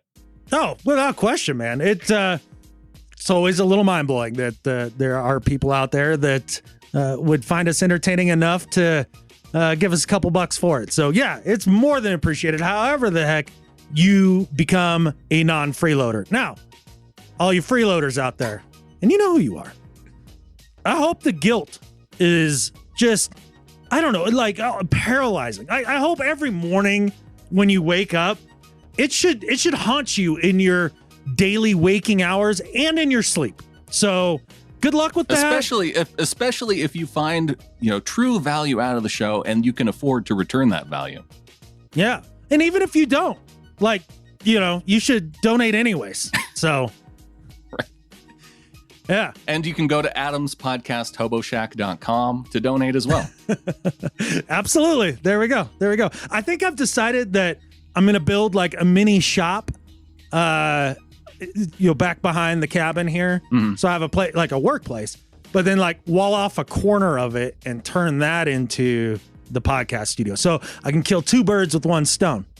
You can have a workshop and a hobo shack. Two in one. A hobo pod chat. Adam's Pod podcast. Hobo Shack? Adam's podcast, HoboShack.com. There we go. Yeah. The PHS. The PHS. I need me some more PHS. All right, Adam. Well, one email before we get into do better and better at life. We got a lot more feedback, and gosh, I still had some emails from our mailbag segment that we did a while back, so I may have to hold on to those. It's probably going to be a busy month now with free agency, so I'll hold on to them. We can get to them later or find a way to work them in, and just appreciate all of the feedback that's come in, because it's sometimes getting to the point to where we have to try and fit within a 2-hour show to cut some of the stuff out. And I just really appreciate those of you sending it in. There was one, though, that I have to respond to.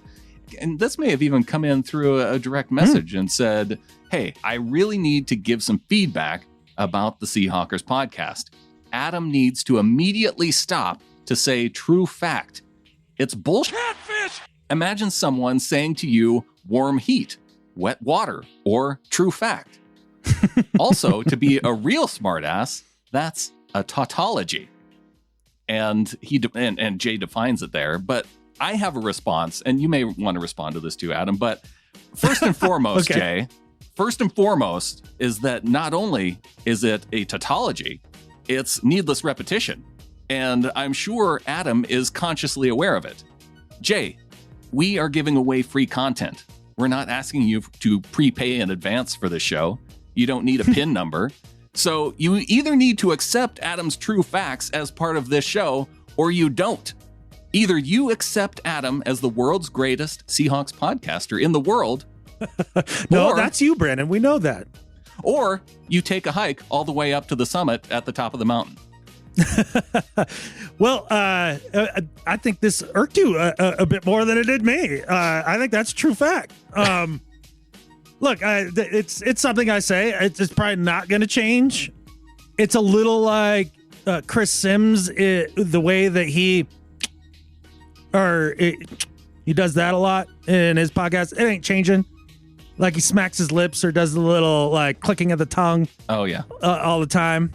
Yeah, so I don't know. True fact isn't going to change, but I will say that he does have some support in this matter. And my daughter vehemently agrees with Jay here. She doesn't like you saying true fact? Yeah, she thinks it's stupid. And that's fine.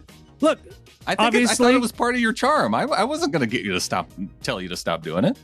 Well, and I thought again, it was this goes intentional. back a little. Are you telling me that this is not even intentional?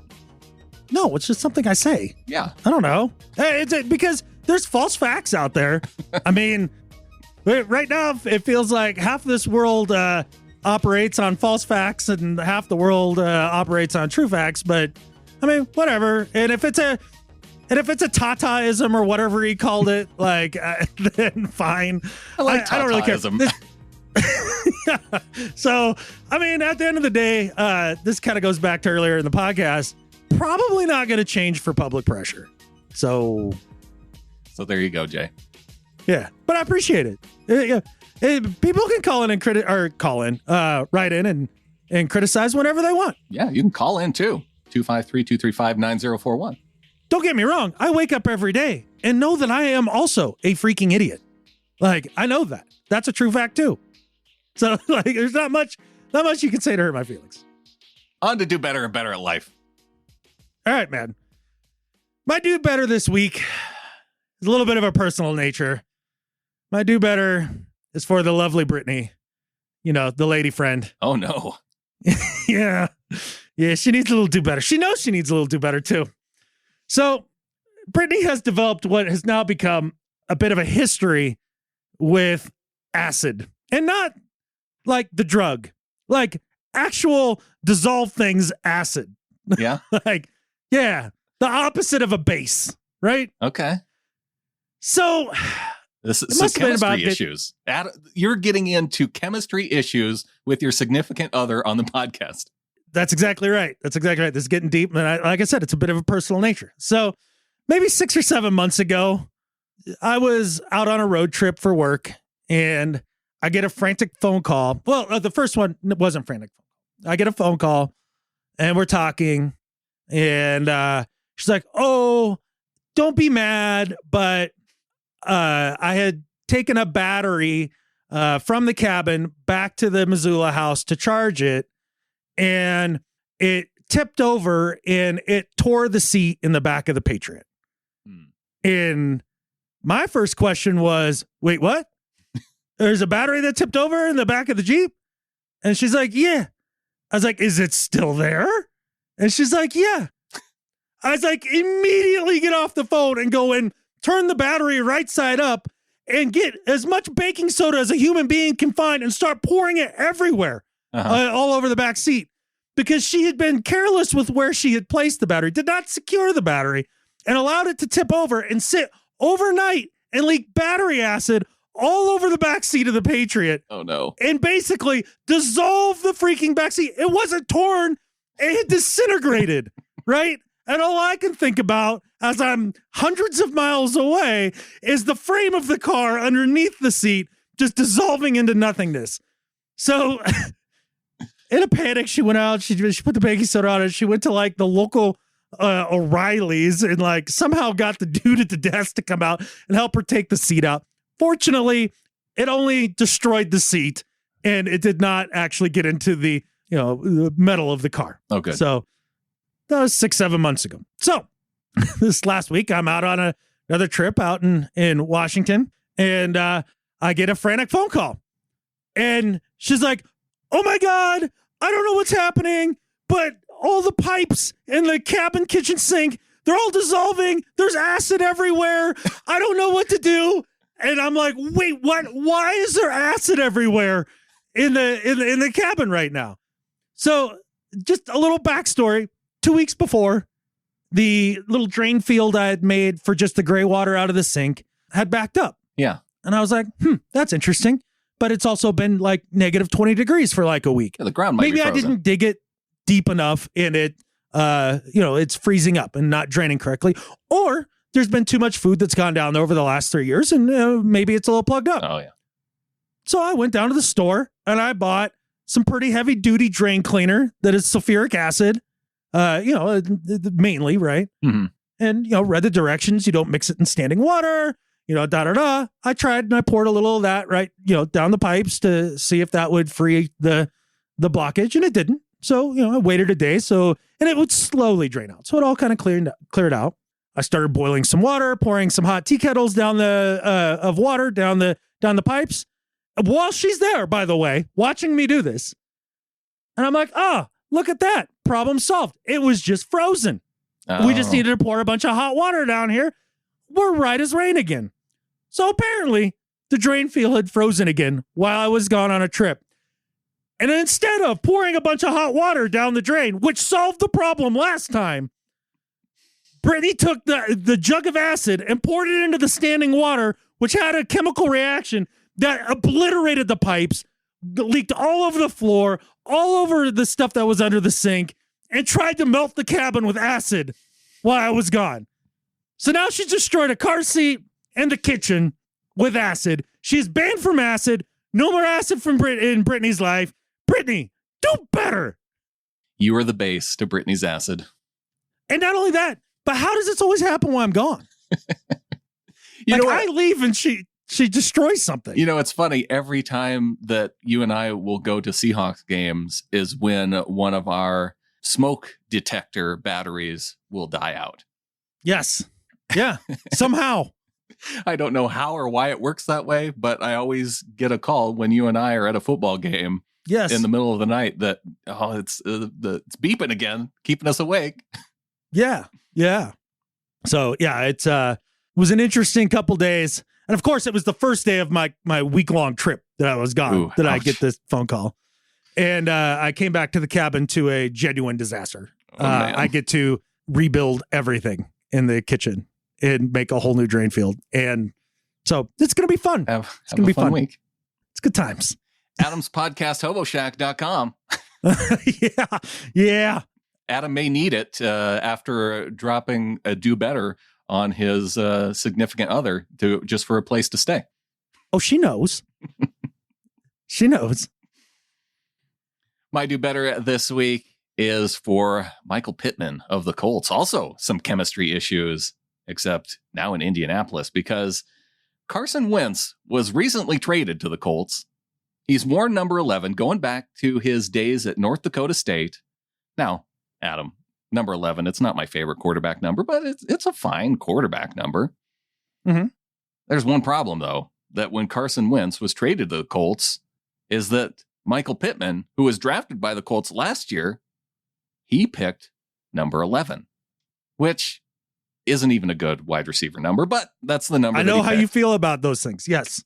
And it's an abomination now that he has said that he will not give up number 11 to his quarterback, Carson Wentz. Now, I don't care what the chemistry issues are in Indianapolis, if that's good or how the Colts are going to fare next year. That's Frank Reich's problem to work out. But I need to put this on record for all of the fantasy football fans that listen to this show. Do not draft Michael Pittman in your fantasy draft this year. Carson Wentz is going to hold it against him that he's not giving him his number, which, like I said, isn't even a real wide receiver number. For one, Michael Pittman, pick a number in the 80s. Two, let your quarterback take number 11. And then you put yourself in a position to have a Pro Bowl season and a Hall of Fame career. Michael Pittman, do better. Yeah, this feels a little short-sighted, doesn't it? If you're Michael Pittman. Yeah, you want your quarterback to be happy. Yeah, like he's the guy who gets you the ball and gets you paid. Uh-huh. Or cut. Yeah. Yeah. You don't fight with a quarterback if you're a wide receiver over your number. No. Seems like rule 1. No, you don't do that. It's detrimental for your career. I can just see Carson going through his reads.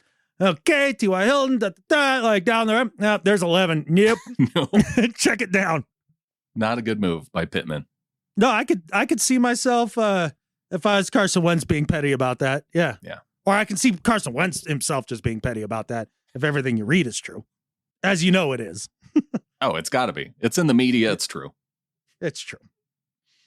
Well, I'm going to move right into my Better at Life this week. And you know what? My Better at Life is for O.J. Simpson. And for those of you who only know O.J. Simpson as a Twitter celebrity today, they might not understand, Adam, that back in the day, O.J. was a killer running back. Like his ability to slash, well, let's just say that he's guilty of being a really talented running back when he played for the Bills. If you don't know OJ's history, you probably know him at least for the advice that he routinely offers via Twitter. And he had some this past week, Adam, for the Seahawks. I guess I missed out on this whole Russell Wilson thing. Look, Seattle. Russell's associated with Seattle, and I know in his heart he don't want to leave Seattle.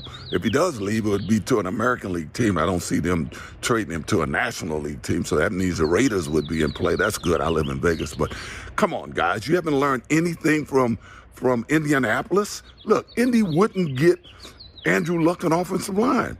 For years, they didn't draft him or go get offensive linemen, and you saw what happened to Andrew Luck, and he's 1 year younger than Russell Wilson, and he's out of the game. So come on, Seattle. Get the man some offensive linemen. I'm just saying. Take care. OJ's correct. So to OJ Simpson for offering some sound advice on how the Seattle Seahawks can keep Russell Wilson from getting killed behind his offensive line, OJ Simpson, better at life than Skip Bayless. Hey, I don't know if I can get on board with OJ being better at life on anything. I thought I dropped enough hints about how I feel about OJ just within that diatribe there. Yeah. So I'm definitely not in the camp of somebody did something 15 years ago or said something and they should be canceled today, right? Because times change, people change, all that stuff. Except for where it comes to stabby things. I know there's a low bar for better at life than Skip Bayless. And OJ may be below that bar. He is below that bar.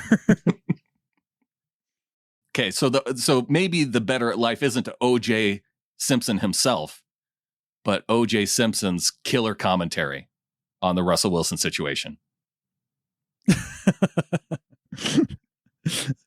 And moving on.